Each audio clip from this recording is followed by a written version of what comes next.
So here you see, I already showed you the topographical map, how it looks like. So here I mention the meaning of the topography.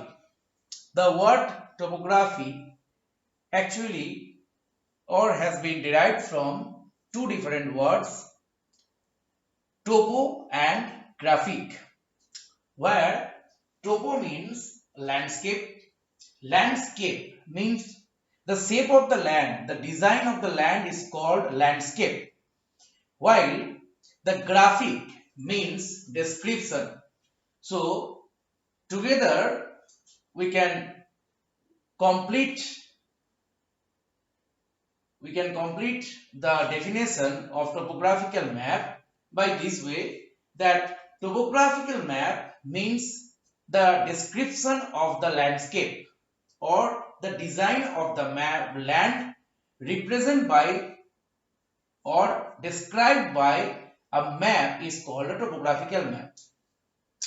Second character of this topographical map is, in this map both natural and man-made features are represented by different colors and conventional symbols and signs.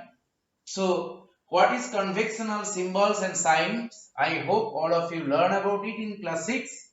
And what type of colors are actually using in topography, the basic knowledge you already got in the last class.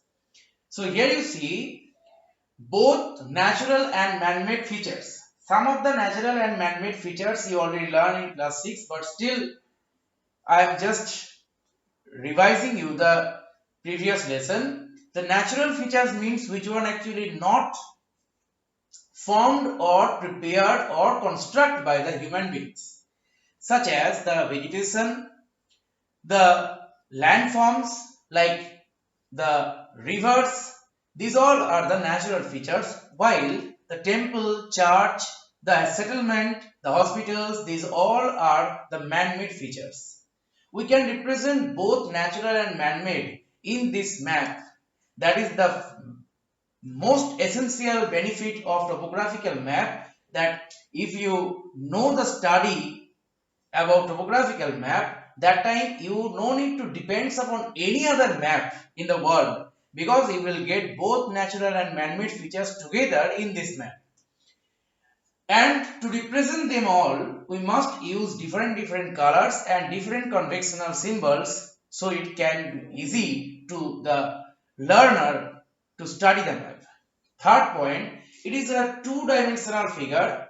Since you know that the definition of the map, it represents that a 3D figure represented by 2D figure. That means where we must exclude the height of any object in the world. So since we are not getting the height in any map of the world, hence they all are called the two-dimensional figure where height is not there. Fourth point, it is a large scale map. About the scale, I hope you already cleared your concept in class 6, because you know that over there one topic was there, that the classification of map on the basis of scale, and we already completed that topic, that on the basis of scale we can classify the map into two different categories, the small scale map and the large scale map. In a small scale map, when the scale is small, that time the map will be the larger one. Map will be the larger one because the scale is small. But if the scale is large, map is actually small. So when the map is small, that time we can include several different features and a vast area in a small piece of paper. Here, for example, I already mentioned, you see. So if we take for an example, the distance between Karo to Bardhaman is 54 km and the scale is 1 cm to 10 km. Same area I already represent over here with the scale of 1 cm to 20 km. So if you compare both the map, you can see the second one is smaller one than the first one, because over there in the first one, the scale is small, the map is actually large, right? It took a large place, it took a large seat to represent the same place only, Kato and Bardhaman. While in the second map, as the scale is large, thus the map became small. So in a small sheet, small piece of paper, we can represent a huge information, a huge place. That is the benefits of a large scale map. So topography is a large scale map. For that reason only, we can represent several things, several information in a small piece of paper. Fifth one, the map is actually published by the Survey of India, an autonomous body of the government of India, right?